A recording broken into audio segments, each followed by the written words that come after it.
संपूर्ण भाव में आईन श्रृंखला विपर्यस्त ओडिशा राज्य कौन श्रेणीर लोक सुरक्षित नुहति। दलित माने सुरक्षित नुहति, आदिवासी माने सुरक्षित नुहति, ओबीसी लोक माने सुरक्षित नुहति। समस्ते सुरक्षा अपेक्षार रही। ये सरकार सुरक्षा विषय किसी बुझा चिंतार ना। विशेषकर महिला माने सबुठारु असुरक्षित अवस्था अच्छा। जो भली भाव में दुई जन महिला को गछरे बांधिकी सारा राति चप्पल बाड़े जय श्रीराम कहीकि नीलगिरी निर्वाचन मंडल प्रताप षडंगी मान्यवर सांसद घर पाखे जहाँ कराला लोक मैंने आसी उद्धार कले से एपर्यंत से न्याय पाइले नहीं।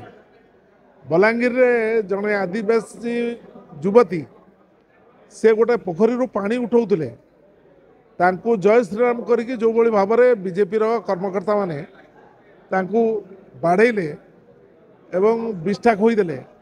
से परिवार बड़मा जाइकी पुलिस स्टेशन पहुँचले न्याय मागिले, न्याय मिलला नहीं।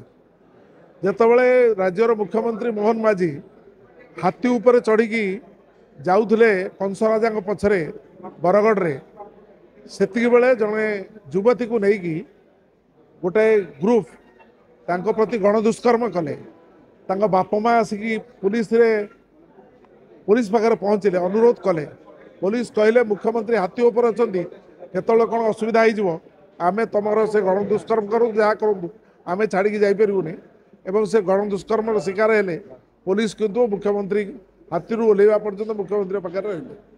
ये हूँ नारी महिला मान प्रति अत्याचार नमूना। ये केवल नुहे आज भी गत विजु जनता दल सरकार समय जो भली भाव में भ्रष्टाचार जो भली भाव में दुष्कर्म शिकार होती बेबिना, जो भली दुष्कर्म शिकार होती सस्मिता, जो भली शिकार दुष्कर्म शिकार होती माधवीलता, सी इतिहास तो रही।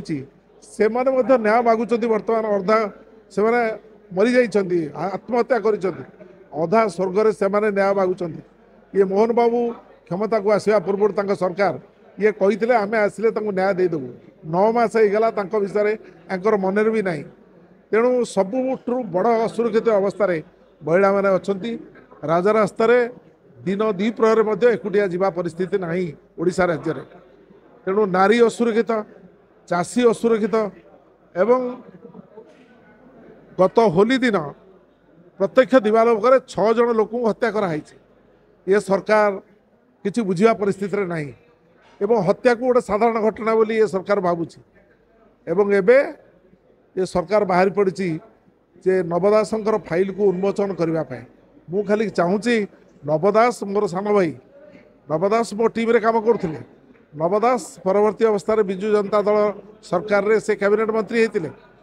परिवार न्याय चाहूँगी, न्याय मिलू। मोहन माझी सरकार से न्याय देवाई व्यवस्था करूँ।